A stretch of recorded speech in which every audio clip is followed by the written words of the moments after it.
नमस्कार दोस्तों, स्वागत है आप सभी का। दोस्तों आज हम बात करेंगे यूपीएसआई 2016 का जो केस चल रहा था सुप्रीम कोर्ट में। जैसा कि आप जानते हैं आज उसकी सुनवाई थी।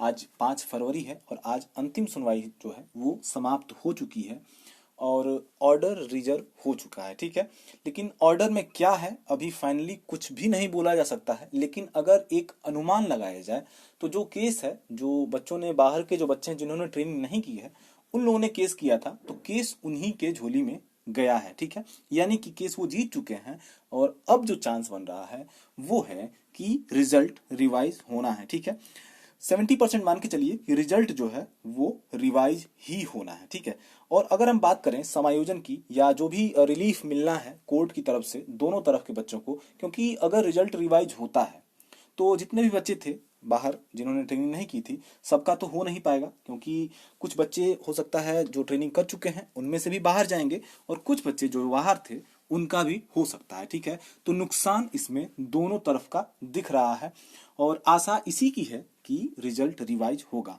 क्योंकि समायोजन की जो बात है वो आयोग की तरफ से, आयोग के वकील की तरफ से कभी भी कहीं जिक्र नहीं किया गया कोर्ट रूम में। इसलिए उसका अनुमान लगा पाना बहुत ही मुश्किल है कि समायोजन कोर्ट करने देगी या उसका ऑर्डर लगाएगी या नहीं। ठीक है, ये चीज तभी क्लियर हो पाएगी जब ऑर्डर का डिसीजन जो है वो सामने आ जाएगा। ठीक है, अभी फिलहाल जो है ऑर्डर पेंडिंग है, ऑर्डर रिजर्व है और देखते हैं, हो सकता है हफ्ते दिन के अंदर वो ऑर्डर एक जो है, जो भी है डिसीजन जो है वो सामने आ जाएगा। ठीक है, लेकिन जो मैंने बताया आपको वो यही है कि आयोग की तरफ से इसकी कोई भी चर्चा नहीं की गई है, समायोजन पे कोई भी बल नहीं दिया गया है, इसलिए उसका चांस बहुत ही कम बन रहा है।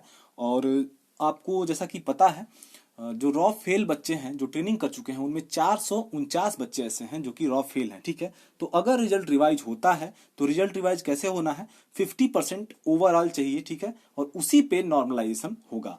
50% पर सब्जेक्ट में होना चाहिए रॉ मार्क्स में और ओवरऑल पे नॉर्मलाइजेशन होना है। तो सीधी सी बात है वो 449 बच्चे जो हैं वो बाहर जाने वाले हैं। ठीक है, वो जो ट्रेनिंग कर चुके हैं उनको घर जाना पड़ सकता है अगर रिलीफ नहीं दिया गया तो। ठीक है, और साथ ही साथ ये भी बता दें, अगर नॉर्मलाइजेशन दोबारा से होता है तो नंबर बहुत लोगों के, कुछ लोगों के घटेंगे और कुछ लोगों के बढ़ भी सकते हैं। तो अगर देखा जाए तो जो लोग बॉर्डर पे होंगे वो उन लोगों में से, जैसे जिन्होंने ट्रेनिंग कर चुका है उनमें भी बहुत सारे, कम से कम अनुमान जो लगाया जा रहा है उस हिसाब से लगभग 700 से 800 बच्चे, इन 449 के अलावा जो है 700 से 800 बच्चे बाहर हो सकते हैं। यानी कि टोटल जो है जो ट्रेनिंग कर चुके हैं उनमें से 11 से 1200 बच्चे जो है वो बाहर जाते हुए दिख रहे हैं फिलहाल, जो अभी ऑर्डर रिजर्व हुआ है उसके बेसिस पे। ठीक है, और उसी 1100-1200 पे जो बाहर होंगे वो, उनमें से उसी 1200 पे बाहर के कुछ बच्चे हो सकता है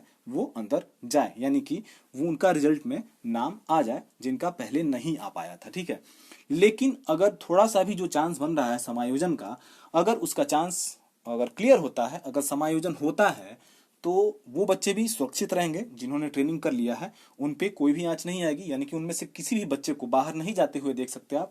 और जो बच्चे बाहर हैं जिन्होंने, जो रिस्पोंडेंट बने थे, जो केस में शामिल थे आईए के माध्यम से या पिटिशन के माध्यम से, वो सभी लोग हो सकता है अंदर चले जाएं। ठीक है, अगर इनमें से कोई भी एक बाहर रहता है तो दिक्कत, समस्याएं उत्पन्न होंगी। ठीक है, और अगर समायोजन नहीं होता है तो ये भर्ती और भी ज्यादा फंसने वाली दिख रही है आगे चल के भी। ठीक है, क्योंकि अगर उनमें से जो ट्रेनिंग कर चुके हैं अगर वो बच्चे बाहर होते हैं तो फिर वो भी एक मर्सी पिटिशन जरूर डालेंगे और उनका मर्सी पिटिशन अगर एक्सेप्ट होता है तो फिर समस्या उत्पन्न हो जाएगी। ठीक है, तो यही है फाइनली अगर बोले हम तो जो ऑर्डर रिजर्व हुआ है उसका अनुमान यही है कि दोबारा से रिजल्ट रिवाइज होगा, यानी कि हाईकोर्ट का जो ऑर्डर दिया गया था हाईकोर्ट के द्वारा वही ऑर्डर दोबारा से इसमें लगने के चांसेस दिख रहे हैं। ठीक है, खैर देखते हैं, ऑर्डर रिजर्व हो चुका है और हो सकता है हफ्ते दिन के अंदर या जब तक भी कोर्ट दे दे डिसीजन आ जाएगा और सबके सामने होगा। और साथ ही साथ अगर बात करें हम अगली वैकेंसी के बारे में,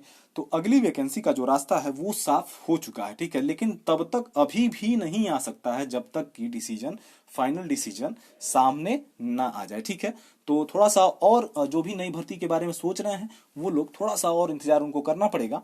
तो देखते हैं कब तक डिसीजन आता है, उसके बाद ही अगली जो भी नई वैकेंसी है जो कि 9,500 जिससे पद आ रहे हैं वो सामने आएगा। ठीक है, तो फिर मिलते हैं अगले किसी अपडेट के साथ, तब तक के लिए धन्यवाद।